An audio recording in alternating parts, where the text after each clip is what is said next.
7 साल बाद एक इत्तेफाक, एक पल और फिर आमने-सामने खड़े हो गए वो 2 लोग जिनकी कहानी अधूरी रह गई थी।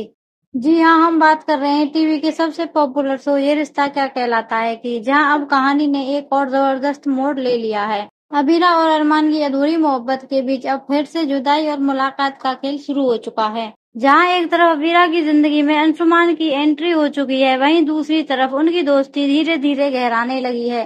बिजनेस पार्टनर बनने के बाद दोनों ने एक दूसरे को दोस्त की तरह अपनाया है। एक क्यूट मोमेंट तब आता है जब अंशुमान अबीरा से पूछता है, क्या तुम मुझे एक पक्का दोस्त मान लिया है? इस पर दोनों हंसते हैं, हाई फाइव करते हैं और तय करते हैं कि अब एक दूसरे को सिर्फ नाम से ही पुकारेंगे। कोई फॉर्मेलिटी नहीं, सिर्फ दोस्ती।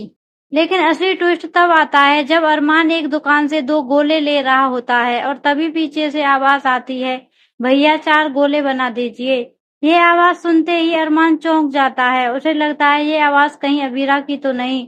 वो पलटकर देखता है लेकिन अबीरा वहां नहीं होती। थोड़ा आगे बढ़ते ही वो देखता है और सामने खड़ी होती है अबीरा। 7 साल बाद उसे देखकर अरमान की आंखें नम हो जाती हैं और पांव तले जमीन खिसक जाती है। इस कहानी का अगला धमाका होता है जब माहिरा एक डांस कंपटीशन जीतती है और गीतांजलि के साथ चोरी छिपे उदयपुर के एक कल्चरल फेस्ट में चली जाती है।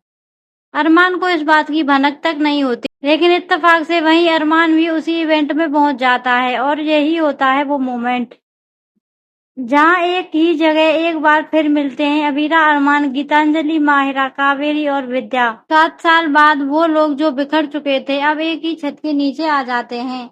स्लीप के बाद हर किरदार की जिंदगी में तूफान आया है। अबीरा अब एक मजबूत और इंडिपेंडेंट औरत है, लेकिन अंदर से टूटी हुई है। उसे लगता है कि उसकी बेटी उससे छीन ली गई है और अरमान ने उसे अकेला छोड़ दिया। वहीं दूसरी तरफ अरमान ये सोचकर जी रहा है कि उसके बिना अबीरा खुश है और इसी गलतफहमी में वह माउंट आबू में अलग जिंदगी बसा चुका है।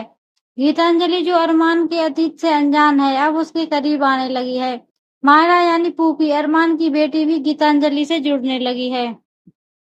अब देखना ये होगा कि क्या अबीरा और अरमान की अधूरी मोहब्बत फिर से मुकम्मल होगी या उनके बीच आए ये 7 साल उनके रिश्ते की सारी राहें बंद कर देंगे। क्या अंशुमान और गीतांजलि की मौजूदगी अबीरा और अरमान को और दूर ले जाएगी? जानने के लिए जुड़े रहिए हमारे चैनल टेडी ट्रेंड ऑफिशियल के साथ और देखिए ये रिश्ता क्या कहलाता है कि हर लेटेस्ट अपडेट सबसे पहले। वीडियो पसंद आए तो लाइक करें, शेयर करें और सब्सक्राइब करना ना भूलें।